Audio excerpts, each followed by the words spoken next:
पहले मैं आपको ये बता दूँ कि हमारा एक पड़ोसी मुल्क है भारत, वो हमारा पैदाइशी दुश्मन है, आज भी हमारा दुश्मन है। वो तो अपनी मईशत को बहुत तेज़ी से बेहतर बना रहा है। मैं आपको बता नहीं सकता कि भारत कहाँ से कहाँ पहुँच गया है। कुछ अरसे बाद आप देखेंगे कि वो शायद अभी जो दुनिया की प्रोडक्शन है कि मईशत के हजम के लिहाज से वो अमेरिका से आगे निकलने वाला है। दूसरा है कि आइडियोलॉजिकल स्टेट के अलावा हम एक फिक्सेटेड है एंटी इंडियनिज्म के अंदर। Now we are excluded from the economic cake which is growing in India. तो ये क्या कहाँ की अकल की बात है यार। एक ज़माने में हम बात किया करते थे हम एशियन टाइगर बनने जा रहे हैं। आप अपनी हैसियत देखकर बात करें, क्योंकि जब भी आप अपने कद से बढ़कर बात करते हैं तो फिर आप अपनी ही शर्मिंदगी का आपको सामना कर। आज आप 100 भेजेंगे तो वहाँ 34 मिलेगा। इनको शर्म नहीं है। 100 रुपए के 34 रुपए रह गए। इमरान खान के खिलाफ इलेक्शन कमीशन की 12 निकाती चार्जशीट के तहत एफआईए और दीगर मुतल्लिका इदारे कई इल्जामात के तहत कार्रवाई कर सकते हैं। अब जाके इंडिया ने अपनी इकोनॉमी को भी ठीक कर लिया है, तो उनसे झगड़ा लेके हमने अपनी इकोनॉमी का भी सत्यानाश कर दिया। तो 75 इयर्स की अचीवमेंट क्या है? और अपनी मईशत तरक्की दे के हमें उलझा दिया है। लेकिन वो अफोर्ड कर सकते हैं, आप नहीं कर सकते। आप तो बैंकरप्ट हो चुके हुए हैं।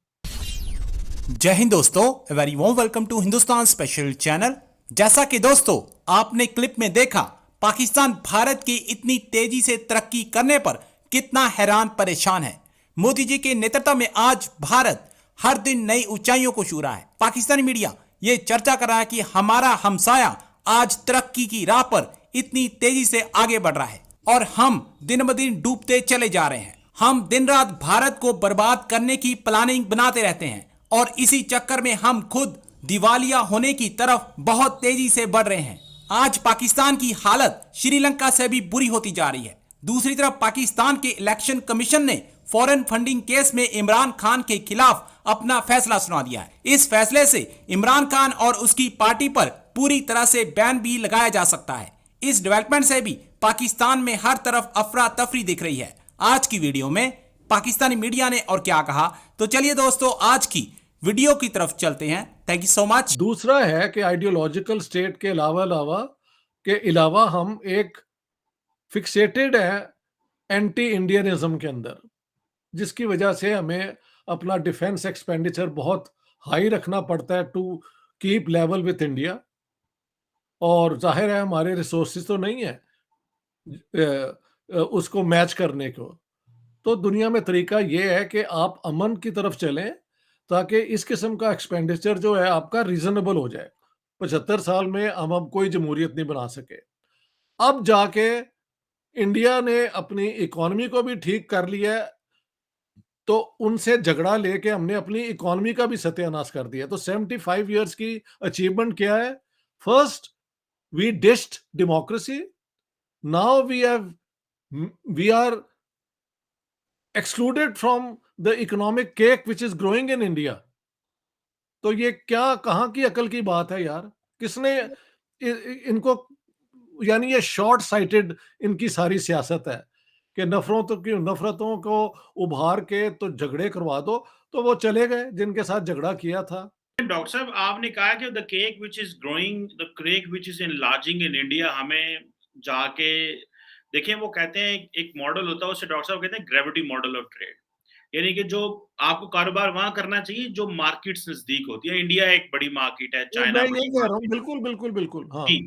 अच्छा, अब डॉक्टर साहब जो मैं एक सवाल आपसे करने लगा हूँ, ये तो इंडिया तो चलो ठीक है, मार्केट ग्रो कर रही है, हमारे एक्टर और एक्ट्रेसेस ने ये कहना शुरू कर दिया कि जी हम क्यों उधर जाएं, काम करें, और एक अपॉर्चुनिटी मिल रही है। तो लेकिन वो एक उनसे भी बयानात दिलवाए गए, खैर एनी हो। लेकिन डॉक्टर साहब चाइना से तुम्हारे बड़े अच्छे ताल्लुकात हैं, why couldn't we get sync with the Chinese? और उनका पैसा जो है, आज हमारा हर मिनिस्टर ये कह रहा है।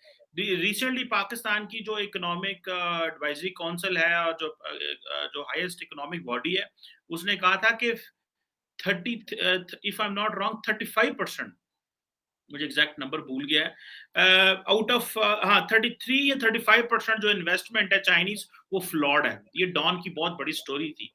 और उन्होंने चाइना का नाम नहीं लिया था, उन्होंने कहा था foreign direct investment in Pakistan is flawed, जो कि फ्लॉड जी जी फ्लॉड फ्लॉड, हाँ जी जो कि अच्छा तकरीबन 15 अरब डॉलर बनती है डॉक्टर साहब। तो डॉक्टर साहब इंडिया को तो छोड़े फॉर अ मोमेंट के उनके साथ तो हम सिंक नहीं है ना उस तरह, ठीक है, political issues, societal issues. Doctor साहब चीन ना की मसला है, उन्होंने तो ਉਹ इतना ਪਹਿਲੇ पैसा लाया, ਗੱਲ उन्होंने भी ਸੁਣੋ डुब गया थे, अपना भी डुबा रहे, वो तो बताए ना फिर। ਇਹ ਦੱਸੋ ਮੈਨੂੰ ਜਿਹਦੇ ਨਾਲ ਆਦਮੀ ਸਿੰਗਡ ਹੁੰਦਾ ਹੈ ਉਹਦੇ ਨਾਲ ਫਲॉड 15 ਬਿਲੀਅਨ ਦਾ ਨੋਟ ਆਪਣਾ ਬਣ ਜਾਂਦਾ ਹੈ ਤੇ ਜਾਂ ਸਿੰਕ ਉਹ ਆਪਣਾ ਬੁਨਿਆਦੀ ਤੌਰ ਤੇ ਗਲਤ ਹੈ ਕੋਈ ਸਿੰਕ ਸੁੰਕ ਨਹੀਂ ਹੈਗਾ ਕਿਉਂਕਿ ਤੁਸੀਂ ਚਾਈਨੀਜ਼ ਨੂੰ ਵੀ ਨਹੀਂ ਨਾ ਸਮਝਦੇ you don't understand the culture you don't understand how they plan and do things ਔਰ ਤੁਹਾਡੀ ਆਪਣੀ corruption lack of responsibility Chinese ਲਈ ਮੁਸ਼ਕਿਲ ਖੜੀ ਕਰਦੀ ਹੈ ਜਿਨ ਲੋਕਾਂ ਨੂੰ ਤੁਸੀਂ ਸਮਝਦੇ ਹੋ ਮਿਜ਼ਾਜ ਵਾਈਜ਼ ਜ਼ੁਬਾਨ ਵਾਈਜ਼ ਹਾਂਜੀ ਉਹ ਤੇ ਤੁਹਾਡੇ ਨਾਲ ਦੇ ਇੰਡੀਆ ਦੇ ਲੋਕ ਹੀ ਨੇ ਉਹਨਾਂ ਨਾਲ ਕਰਕੇ ਦੇਖੋ ਜੇ ਉਹ ਧੋਖਾ ਕਰਨ ਤੇ ਉਹ ਫੜੇ ਵੀ ਜਾਣਗੇ ਚਾਈਨਾ ਨੂੰ ਤੁਸੀਂ ਫੜ ਹੀ ਨਹੀਂ ਸਕਦੇ आदमी पकड़ता उसे है ना जिसके मुतल्लिक जानता हो कि ये कौन है तो जो आपको बताते ही नहीं कि हमारी क्या पॉलिसीज हैं उनसे आप क्या पकड़ेंगे उन्हें पकड़ा तो आदमी किसी लेवल पे इक्वालिटी पे होता है ना आप कौन है पकड़ने वाले चीन को दूसरी तरफ उसने तो कुछ नहीं करना, वो तो अपनी मईशत को बहुत तेजी से बेहतर बना रहा है।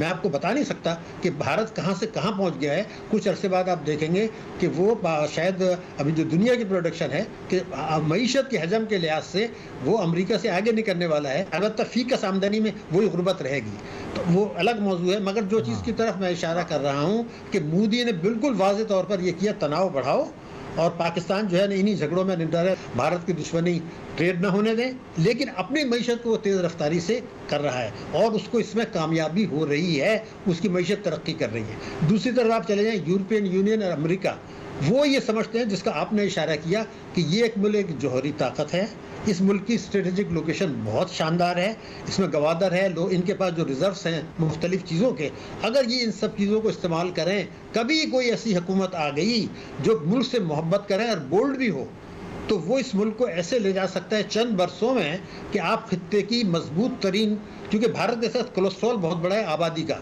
हमारी आबादी उनके मुकाबले में बहुत कम है, वसाइल हमारे ज़्यादा हैं। एक ज़माना था कि अगर 100 रुपये आप अपने किसी रिश्तेदार को भेजें भारत में तो उसको 125 भारतीय रुपये मिलते थे, 100 के 125 हमारा स्ट्रॉन्ग था। आज आप 100 भेजेंगे तो वहाँ 34 मिलेगा। इनको शर्म नहीं है, 100 रुपये के 34 रुपये रह गए। बंगाली यहाँ जो काम करते थे कुक और दूसरे, वो नौकरियाँ छोड़ के चले गए, इसलिए कि बांग्लादेश करेंसी स्ट्रॉन्ग है, उनको वहाँ पूरे पैसे ही नहीं मिलते। तो ये सब कुछ अशारिये ख़राब हैं। और आपने इब्तिदाई गुफ्तगू में यही बात की है कि झूठ फरेब इंटेलेक्चुअल करप्शन करके या lust for money, lust for power, IMF को खुश कर लिया, अमेरिका को खुश कर लिया, असासे बेच दिए और आवाम पे टैक्सेस लगा दिए कि कुर्बानी दो, ताकि इस अजीम मुल्क के लिए कुर्बानी दें ताकि मुस्तकबिल बेहतर हो। इसकी आड़ में खेल चल रहा है, वो अब कर रहा है।